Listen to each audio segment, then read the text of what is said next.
Okay, welcome back. Now, let's do a quick recap. We talked about the importance of email. We talked about how to get them on your list through the power of lead magnets onto your database, someplace that you control, not the Facebooks of the world. We talked about how it fits into the overall context of the customer value journey.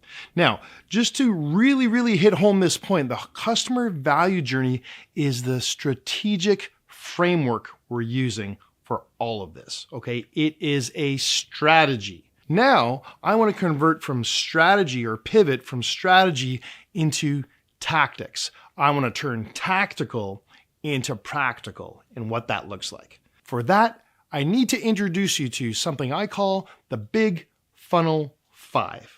You've already been introduced to number 1 of those. I'm going to cover the next 4. I'm going to list them first. I'm going to describe how each of those tactics I'm about to describe in the Big Funnel 5 fit into the customer value journey. And then we're going to get super practical and talk about an overall funnel architecture and how one flows into each other right down to the landing pages, what they mean, and how they fit into the Big Funnel 5 and into the customer value journey in general. Cool? Cool. All right, let's get started. Here they are. The Big Funnel 5, you've already seen the one that kicks it all off. That's the lead magnet. So I'm not going to belabor that point. We've already talked about that. But when someone opts into your list through the power of a lead magnet, then what you want to hit them up with is what we call an entry point offer. That's number 2 of the Big Funnel 5. An entry point offer is a conversion mechanism. It is a small investment of either time or money because people invest in 2 ways, either with their pocketbook, their wallets, or with their calendar, with their time. If someone is going to sit on a 60 or 90-minute webinar with you, for example, that is an investment of time. Okay, so that is a good example of a time-based entry point offer, or a free strategy session, a sales call. Those are examples of entry point offers that are time-based. A low-risk dollar investment might be a $7 info product, right? Something they can opt in for, a widget, a template, something like that. So super low barrier to entry in the infopreneur world. Typically, it's $20 or under in the online space. So we have number 1, the lead magnet of the Big Funnel 5. That leads them into the entry point offer. And then once they take you up on the entry point offer, low barrier to entry, it's a low-risk offer, guys. Then that leads to number 3 of the 5, the core offer. That is your flagship product. You really want to sell them. But why do we sandwich in the entry point offer between a lead magnet and the core offer?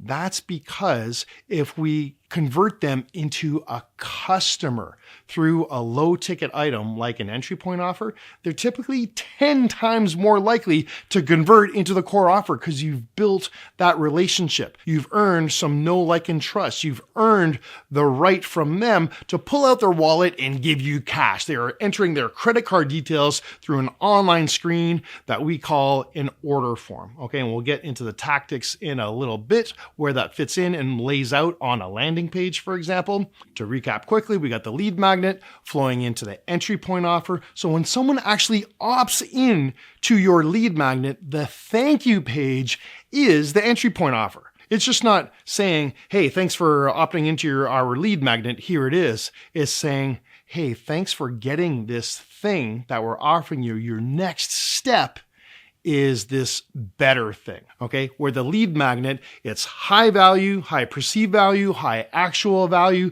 but it's kind of incomplete. It's better if they take the next step. That's what the entry point offer represents. And then the thank you page to that is the upsell to the core offer itself, that flagship item that you are known for. Once they take your core offer, then you have earned the right to offer a profit maximizer. And it sounds exactly like it says. Okay, it is to maximize profit.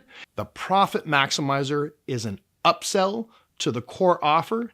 And then we get into the return path, one of the least understood items of the Big Funnel 5. And I'm going to delve into that in a second. But for now, I just wanted to list the Big Funnel 5, the lead magnet, your entry point offer, flowing into your core offer, your flagship offer that you're known for, flowing into your profit maximizer, and ultimately the return path. So if that's the funnel 5, what do we do with them? You already know what we do with the lead magnet. That is the entry point to the funnel. Then by virtue of having their contact information, we can follow up with them. And I want you to visualize a series of landing pages in a funnel flow.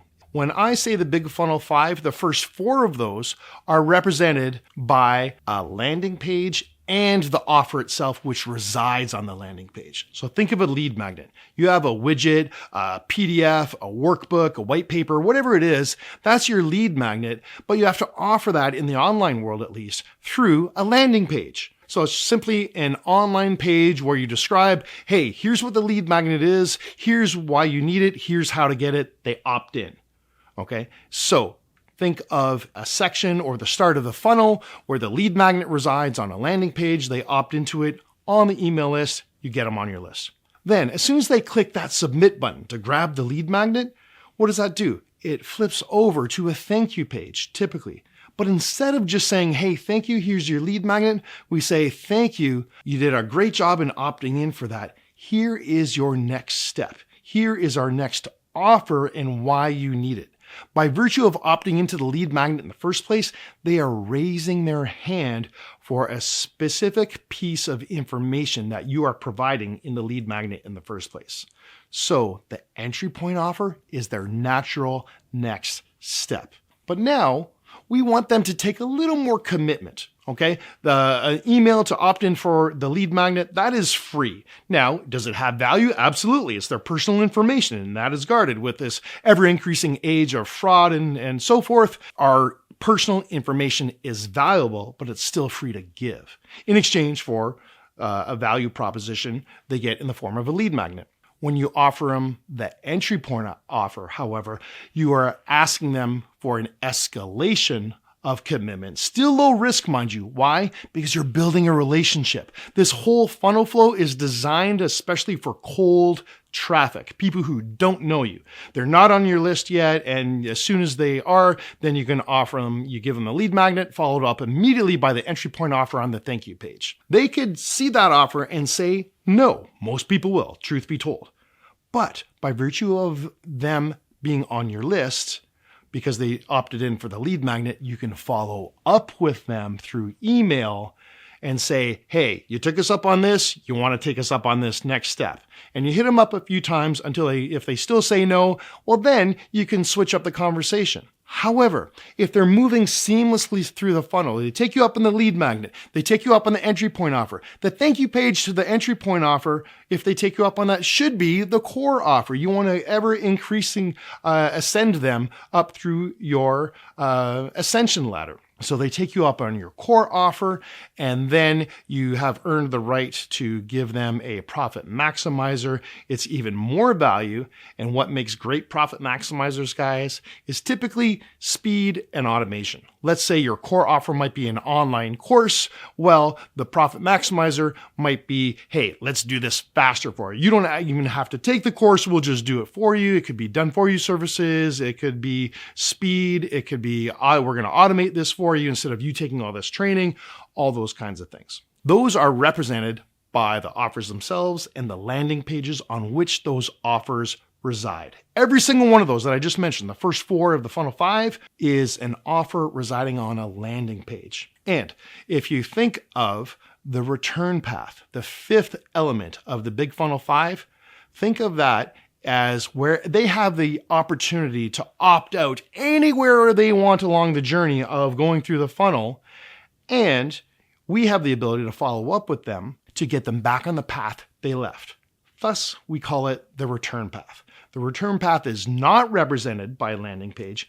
It's represented by email primarily. It is also represented by anything that gets them back into the funnel where they left off. And that's why it's so powerful, because it's based on segmentation. It's based on their behavioral choices, because those become different types of conversations. We are going to have a different conversation with a lead who doesn't take us up on the entry point offer Then someone who does take us up on the entry point offer, those become buyers. That's one of the key principles of why we offer an entry point offer in the first place. It further qualifies them and it turns leads into customers, even if they're low ticket or low paying customers. The return path, we can follow up with them. Let's say they take us up on the entry point offer, and then in that funnel flow, they see the core offer on the next page after they take you the entry point offer. And let's say it's too rich for their blood, they don't want it or they're not interested, but by behavioral choices, we know where they stopped in the funnel. And we know that through automations and technology. There's easy ways to do that in today's online world with CRMs, customer relationship management systems, email marketing platforms. All of that can figure out where they leave the funnel so we can follow up with them by virtue of the return path. When I think return path, I think email marketing. Truth be told, the return path can be anything that brings them back into the funnel, back to where they left off. That includes something like retargeting, sometimes called remarketing. That includes exit pops, which you've seen. When you go to leave a website and you have a pop-up come up and say, hey, don't leave yet. We're going to entice you to stay with this little ethical bribe here. Those are all examples of return path mechanisms. So there's a lot that goes into it. But when I think email, the primary method of the return path is email, in my opinion, for the reasons I outlined earlier on why email matters. So that's the big funnel 5: lead magnet, entry point offer, core offer, profit maximizer, return path. And let's dive into now where it fits into those tactics. Those are tactics. A lead magnet is a tactical approach. Let's see where it fits into the strategy, the customer value journey. Lead magnets, firmly placed in the subscribe stage. We already covered that. Entry point offers, those are firmly placed in the convert stage. An entry point offer is a form of conversion mechanism, like that webinar, that time-based conversion mechanism that I mentioned earlier, or a $7 info product that someone opts in for. That is a conversion mechanism.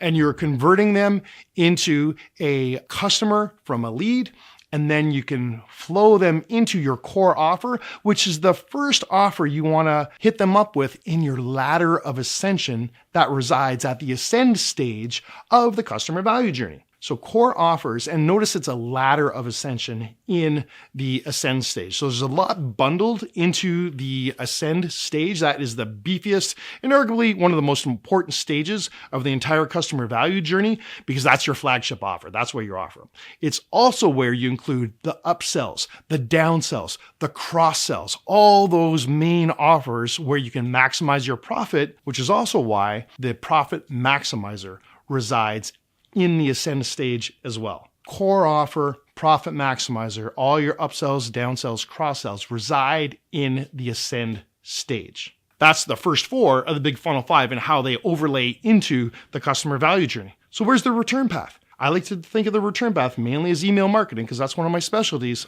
That's my go-to place for return path mechanisms. It permeates almost the entire customer value journey. It's not dedicated to one single stage like the other mechanisms are, the other funnel 5, but the return path is a special animal. It's like the undercurrent. Email marketing flows through the entire CVJ, as I explained before in the how email fits into the customer value journey. It is everywhere once they're on your database because you can follow up with them with core offers, entry point offers, profit maximizers, all the things. It's that important. That is the big funnel 5. That's how it overlays into the customer value journey, and that is Funnel Foundations 101.